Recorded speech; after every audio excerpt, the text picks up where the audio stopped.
Alright, welcome to a brand new video of the Targeted Individual Program, Targeted Individual Experience. All another day, in your federal department, again, engaging in coercive threats.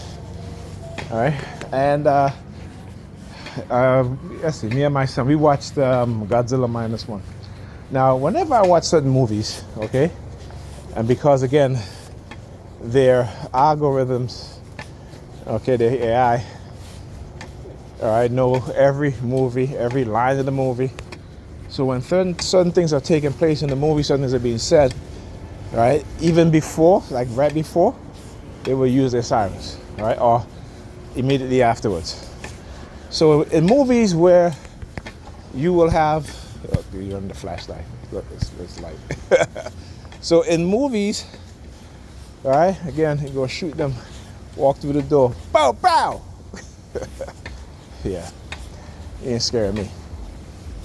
Maybe that should scare you a little bit. Right? Anyhow, that's what you got to do sometimes when they start shining their flashlight in your face or have you.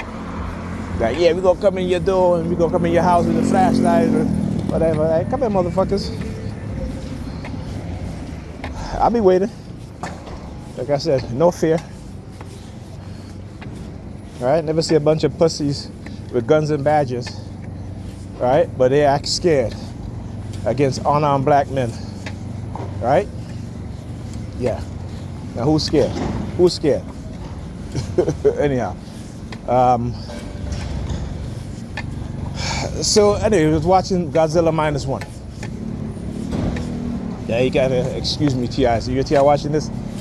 Yeah, don't take what I just did personal. It's not for you. Okay, it's not meant for you. All right. Remember, they like to send coercive threats, so you send back coercive threats too.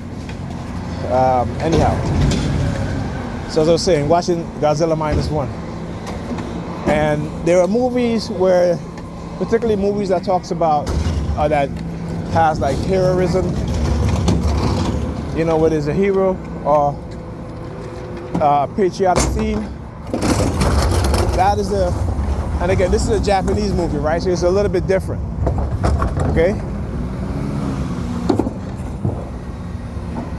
But you can tell when they made this movie, they try to make it like U.S. friendly. All right, so we're talking about the ending of World War II in the Pacific, right? But there are certain things, and again, you can tell the difference between an American-made movie and a foreign-made movie, particularly like a Chinese movie or a Japanese movie, or like a South Korean movie, right? The coercive programming, right, are not as profound, right? They're not as profound as when you're watching an American movie, right? Because the American-made movie, the U.S. government, the military, the CIA, they have their hands in, creating these movies, right? Whether they be the screenwriters or the director. So they have their hands in shaping certain kind of storylines and certain coercive psychological themes in those movies. Brainwashing, right? That bypass the conscious mind and embeds itself in your subconscious. So again, I want you to understand that we are all victims of brainwashing, of psychological conditioning. Some of us more so than others. Some of us are conditioned with a negative mindset, right? Conditioned into menticide. And you have predator department. See, they start showing up now. Again, look, same number, 3230, right? So again, all right, just want to let you guys see that. Anyhow, as I was saying, certain people are conditioned into menticide. Okay? Psychological coercive warfare is what they've been engaging in within the black community, separating and dividing black men and black women, right? Creating, they're finding new ways in order to destroy the black family and separate the black family, and also create hypersexualism within, particularly, they did it with black boys and black men in the 80s and 90s, and now within the past 2 decades, they've been doing it to black women, right? So again, this is why you start to see the increase in STDs infection and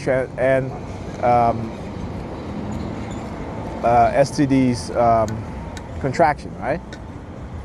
And black women are at the top of those of women across all boards who are 4 times to sometimes 8 times more likely to not only get STDs but also transmit STDs, right? And this is why you start to talk about the rise in bisexuality, particularly within young black women, right? And the rise in lesbianism. Again, when you look at the STD infection rate amongst particularly black lesbians, is pretty high, pretty damn high. As well as you see the STD rate amongst particularly gay black men when it comes to HIV, very high also. Okay? So again, like I said, I'm not saying this to belittle black men and black women, because I'm a black man, right? And I have black children. But I know that because too many of us are so religious that we don't take these things as serious as we're supposed to. So this is why, like my kids, for my oldest son, he was 14. I told him, I said to myself, I need to scare the crap out of him. And in doing that, just by telling him the truth and showing him the truth, that's enough to scare him, right? But again, when you have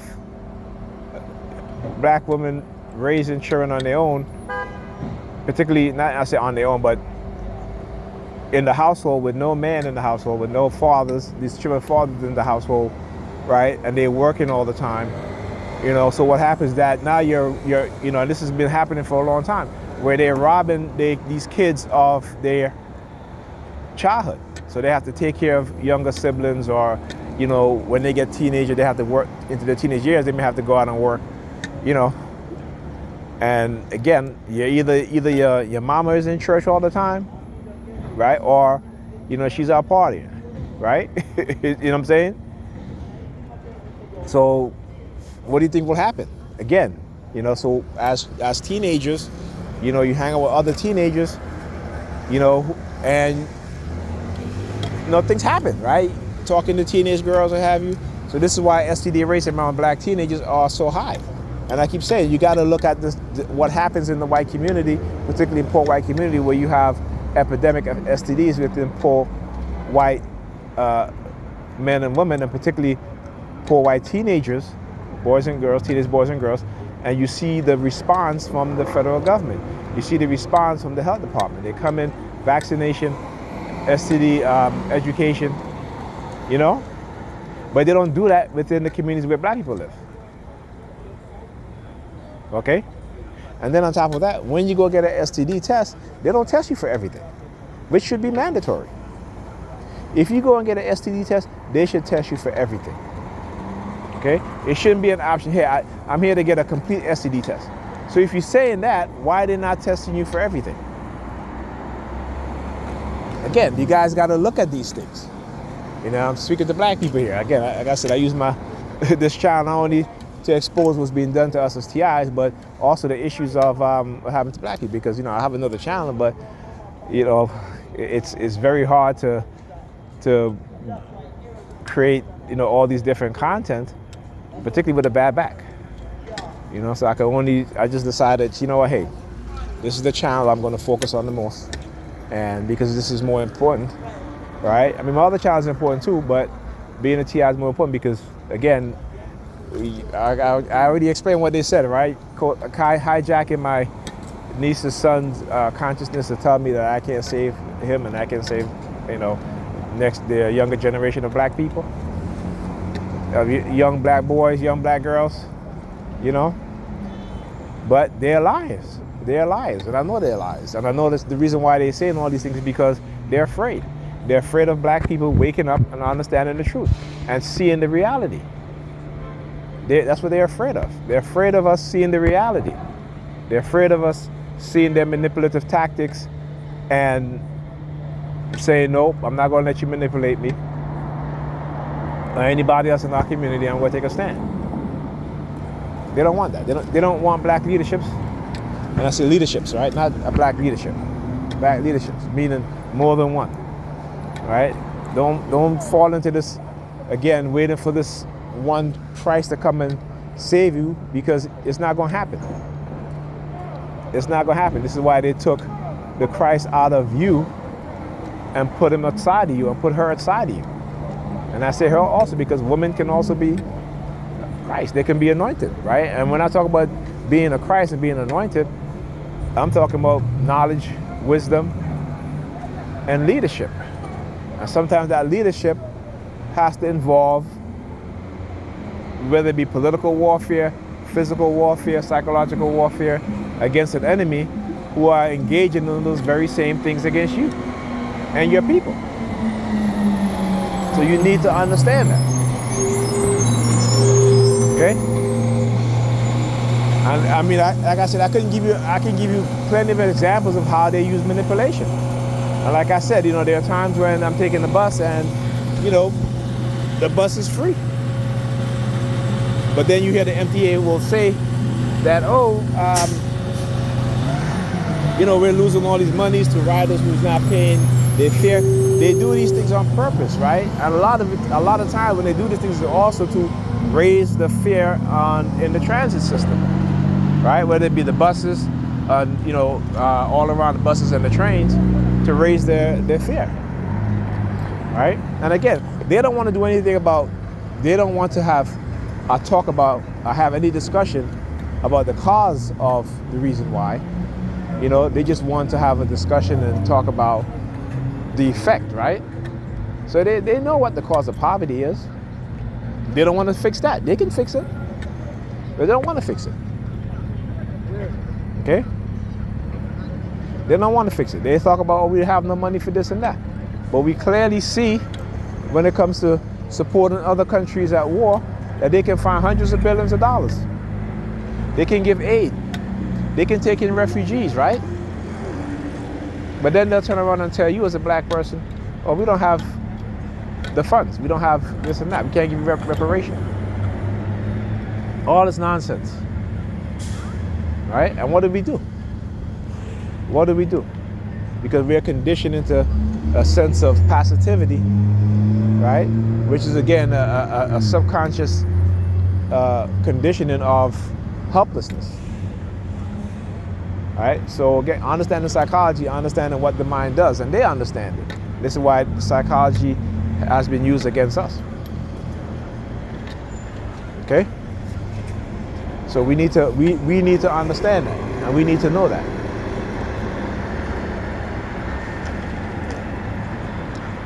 You know? So I'm telling you, it's like with Pam, right? She uses it too to try to get me to act a certain way. You know, like I said, it doesn't work anymore. It doesn't work anymore. This is why knowledge is important. This is why understanding psychological manipulation is important, right? This is why, you know, I teach my kids these things, okay? And you should too. You should teach your children about these things. Anyhow, talk to you guys soon. Oh look. All gotta be somebody with a red shirt, or the color red. Carrying a suitcase. Yeah. Anyhow, talk to you guys in the next video.